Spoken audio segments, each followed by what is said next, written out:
Let's explore how parts of the reproductive system of spore-bearing and cone-bearing plants ensure their survival. Spore-bearing plants, also known as cryptogams, are a diverse group of plants that reproduce through spores. Unlike seed plants, which produce seeds for reproduction, spore-bearing plants rely on microscopic, single-celled spores to reproduce and spread.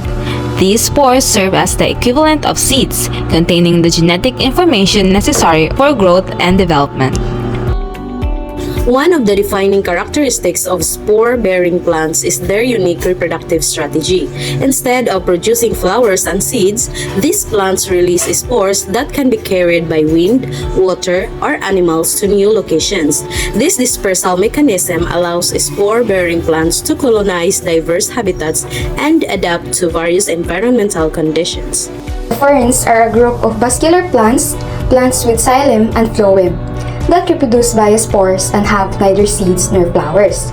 They differ from mosses by being vascular, having specialized tissues that conduct water and nutrients, and in having life cycles in which the branch sporophyte is the dominant phase. How do ferns reproduce? It's the role of those strange dirt clusters, which are called sori. Sori is the plural, but if we talk about just one, it is a sorus. Each sorus is made up of sporangia, which are these little balls that are clearly visible when I cut open one sorus. In some ferns, sporangia clusters have indusia, which are these protective flaps that cover and protect each sorus until the spores are ready to be released. Ferns as we know them, lush green plants with fronds, are the sporophyte life stage in the fern life cycle. That means they produce spores, as suggested by the name sporophyte, and their cells are diploid, having one set of chromosomes from each parent. Spores are produced inside sporangia via cell division called meiosis. During this process, the number of chromosomes in daughter cells is reduced by half, resulting in haploid spores. When spores are ready to be released, sporangia need to open to release them, and there's a special mechanism for that. You can see in this magnified photo that each sporangium has this group or row of cells creating a seam. This is an annulus. Through the process involving water evaporation, the annulus cavitates and catapults the spores out of the sporangium. When spores land on a suitable moist surface, they start to germinate, and via cell division called mitosis, grow into a prothallus.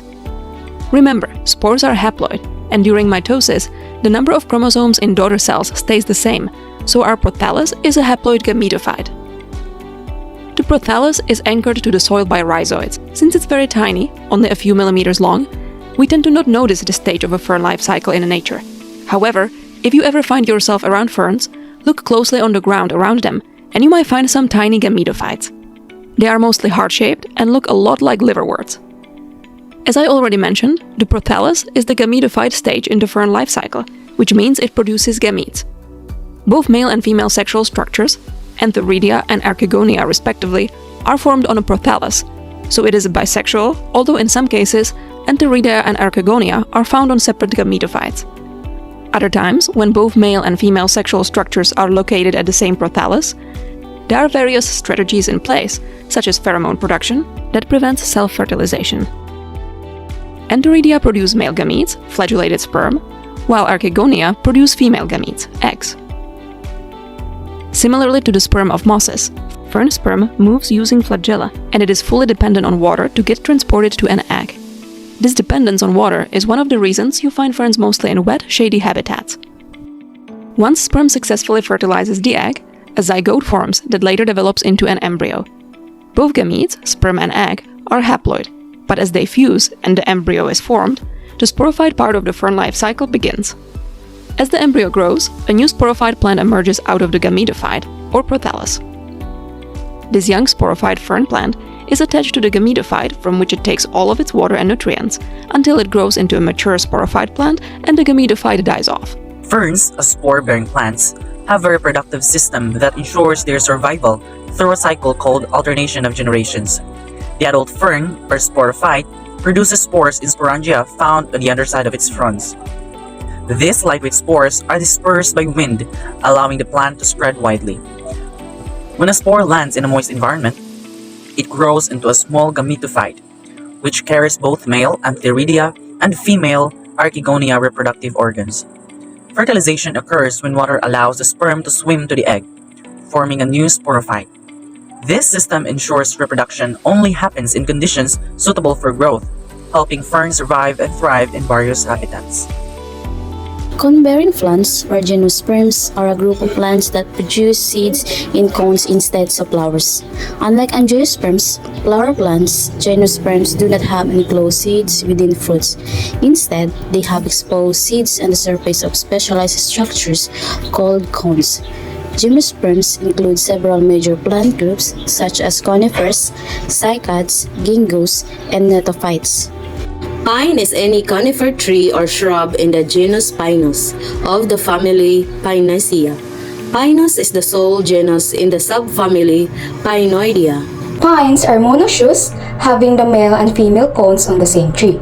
The male cones are small, typically 1 to 5 cm long and only present for a short period, usually in spring, though autumn in a few pines, falling as soon as they have shed their pollen. The female cones take 1.5 to 3 years, depending on species, to mature after pollination, with actual fertilization delayed 1 year.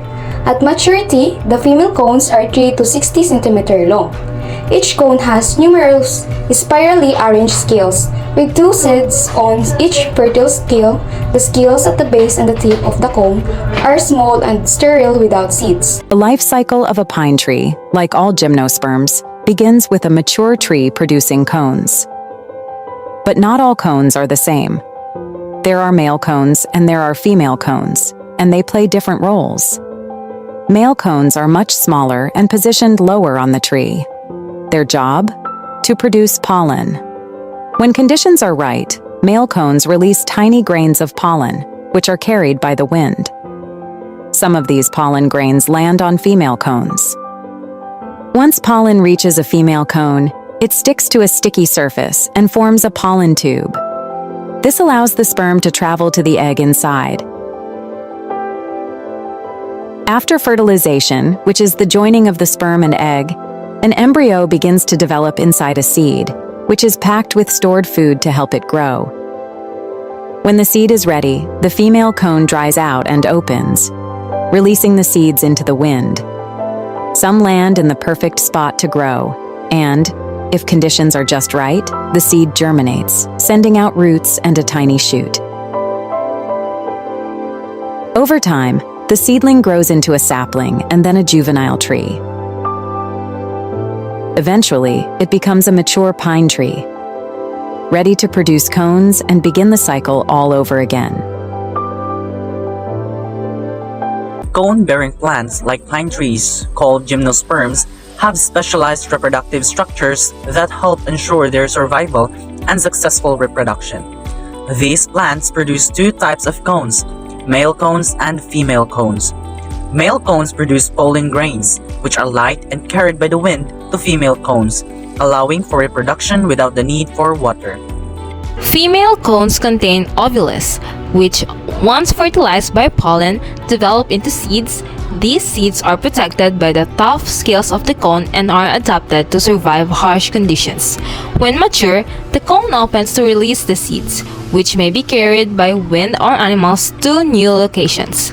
The ability to produce seeds that can remain dormant until conditions are right helps pine trees survive across different environments and ensures the continuation of the species.